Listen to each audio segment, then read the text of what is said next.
YouTube? It's been a little while. It's just me and my microwave coming at you from my kitchen.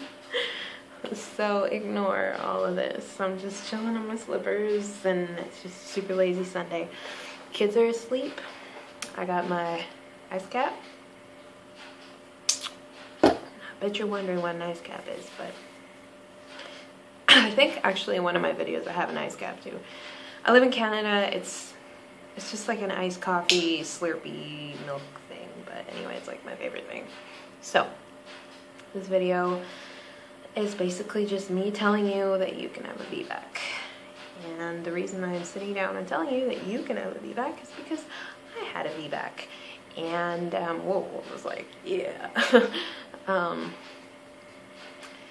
If you're watching this video, you're probably a pregnant mama. And so first I want to say congrats on your pregnancy. This is an exciting thing. This is a happy time.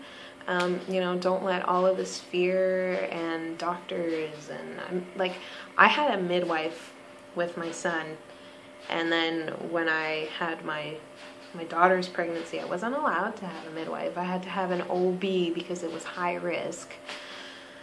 You're not high risk because you had a C-section. Let me tell you two things first off.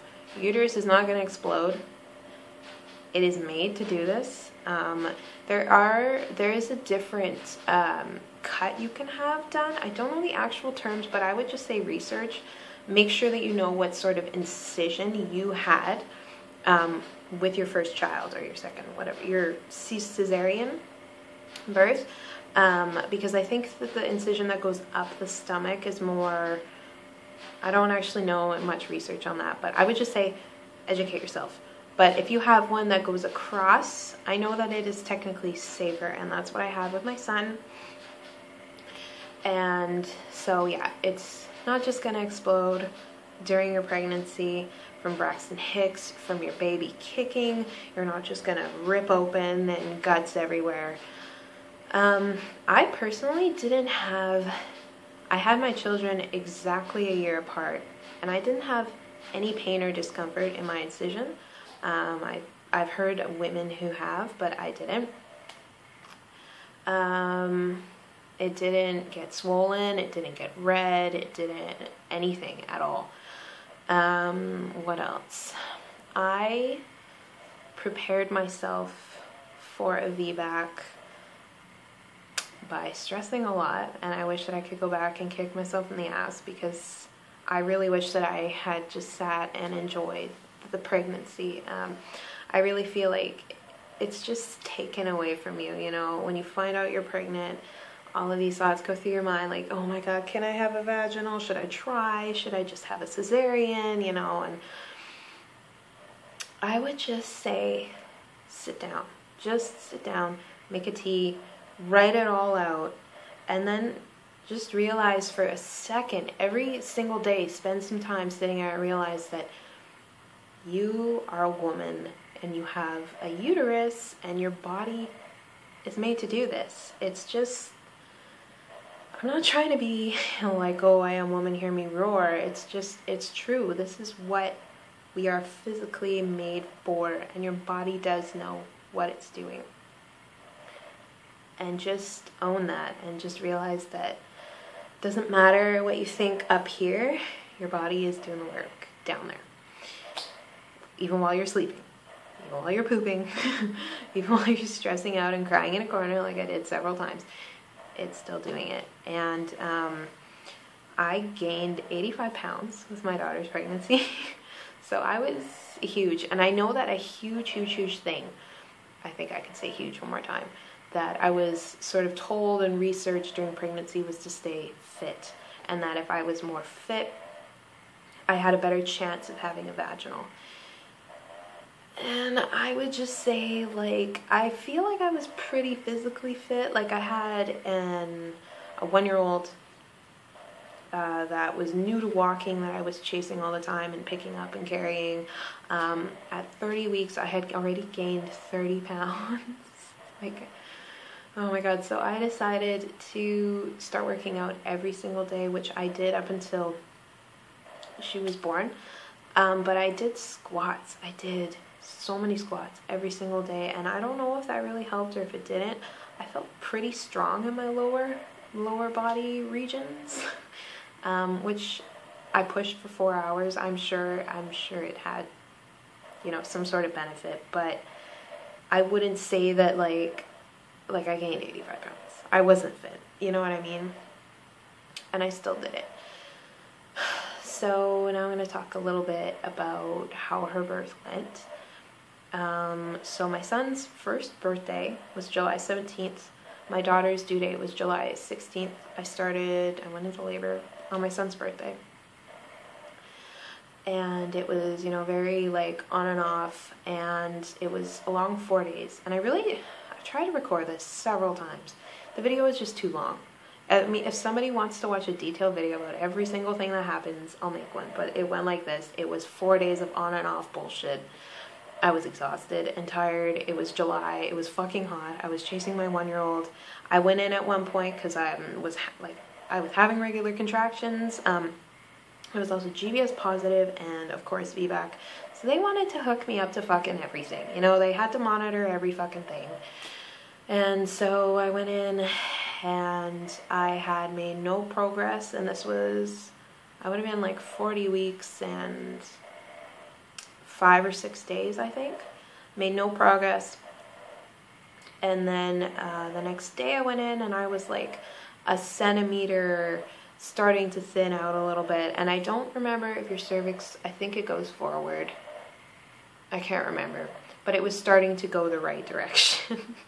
And it was just very slow. And every time they checked me, I progressed a little more. I got stuck at 3.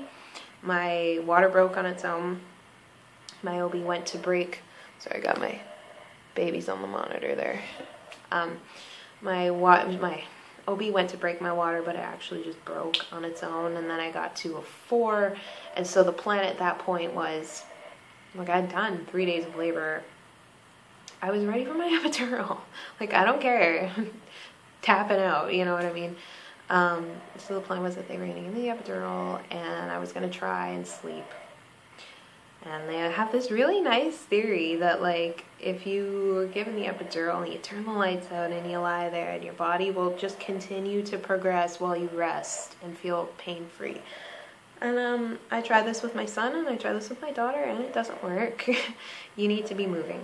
And I think that would be probably the #1 key is don't let anyone corner you and trap you. Keep moving. And if you don't need to be hooked up to shit, don't get yourself hooked up to shit. Like, the pain is awful, you know, it really is, but it's so short-lived. And once you hold your baby in your arms, it doesn't matter, you know, like, you remember that it was painful, but I'm trying to say is just try to go as long as possible without any pain. Medication management, of course, with like whatever you can think of, whatever really helps you to relax.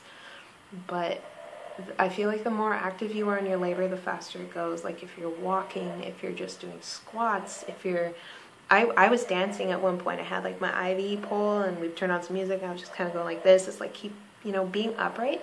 And that's when I made the most progress, was being upright and moving.